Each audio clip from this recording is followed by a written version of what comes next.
हमारे जीवन में अगर कुछ काम आ सकता है तो वो है ऐसी कोई वस्तु मिल जाए जो नष्ट ना हो सके और ना नष्ट होने वाले में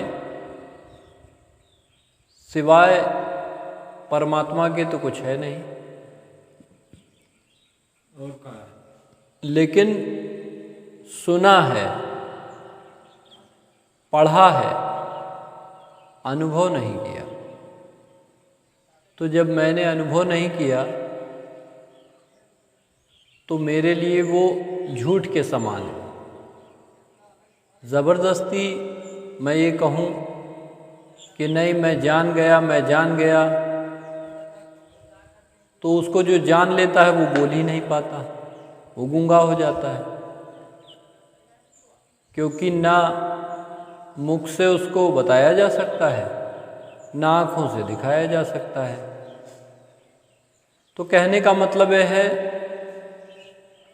कि मनुष्य जितनी जल्दी ये जाग जाए कि इन दिखाई देने वाली प्रत्येक वस्तु में सिर्फ हर वस्तु दिखाई दे रही है और भ्रम मात्र है और हमें फंसाने वाली है,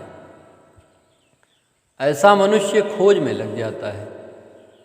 तो एक ऐसी वस्तु हमें मिली जिस प्रकार वो परमात्मा आँखों से दिखाई नहीं देता, कान से सुनाई नहीं देता, नाक से उसकी कोई सुगंध या दुर्गंध नहीं आती और उसका जीवा पे कोई स्वाद नहीं होता और उसका हमारे शरीर में उसका स्पर्श भी नहीं होता। अब ऐसे में उस परमात्मा को कैसे जाना जाए जो अदृश्य है, जो दिखाई नहीं दे रहा है, जो अदृश्य है। उसको किसी दिखाई देने वाली वस्तु से पकड़ा जा सकता है? जो चीज़ दिखाई नहीं दे रही है तो दिखाई न देने वाली चीज़ को क्या किसी हथियार से, किसी वस्तु से, इंस्ट्रूमेंट से, किसी औजार से पकड़ा जा सकता है? नहीं पकड़ा जा सकता है। तो जो अदृश्य है, जो गायब है, उसको कोई ऐसी वस्तु चाहिए, कोई ऐसा औजार चाहिए जो अदृश्य हो, यानी अदृश्य को अदृश्य से ही पकड़ा जा सकता है। तो हमारे पास ऐसी अदृश्य वस्तु क्या है? इस पूरे संसार में ऐसी अदृश्य वस्तु क्या है जो है तो अदृश्य लेकिन उसे किसी को दिखाया नहीं जा सकता, सुनाया नहीं जा सकता, सूंघाया नहीं जा सकता, न उसका कोई स्वाद चखाया जा सकता है। तो ऐसी कौन सी वस्तु है हमारे पास? आप तो जान ही गए हैं, सांस।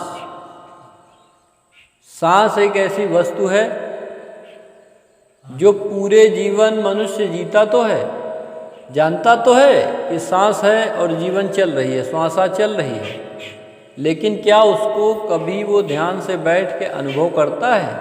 नहीं करता है। लेकिन कोई कहे या न कहे, आप उसको महसूस कर सकते हैं कि वो है। जिस प्रकार परमात्मा है लेकिन उसको महसूस किया जा सकता और बताया नहीं जा सकता, उसी प्रकार सांस है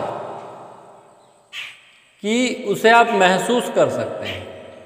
और अदृश्य वस्तुओं में अदृश्य आधार या औजार कह लें, वो सांस ही है। और ये सांस हमें अज्ञात से, यानी अज्ञान से ज्ञात तट की ओर, ज्ञान की ओर लेकर जाएगी, है ना? यही वेदों ने, यही गीता ने, यही रामायण में यही बात बताई गई है बार बार कि मनुष्य महावीर वही है जो इस के माध्यम से अपने ज्ञान को जगाए। भक्ति भी कर रहा है और बुद्धि ना हो तो छला जाएगा। इसलिए हमें अपनी बुद्धि को खोलकर, अपने अंदर के विवेक को जगाकर फिर उस परमात्मा की ओर आगे बढ़ना होगा और अपने सारे दुखों और तापों से मुक्ति पानी होगी। सबसे सरल उपाय जीवन का है।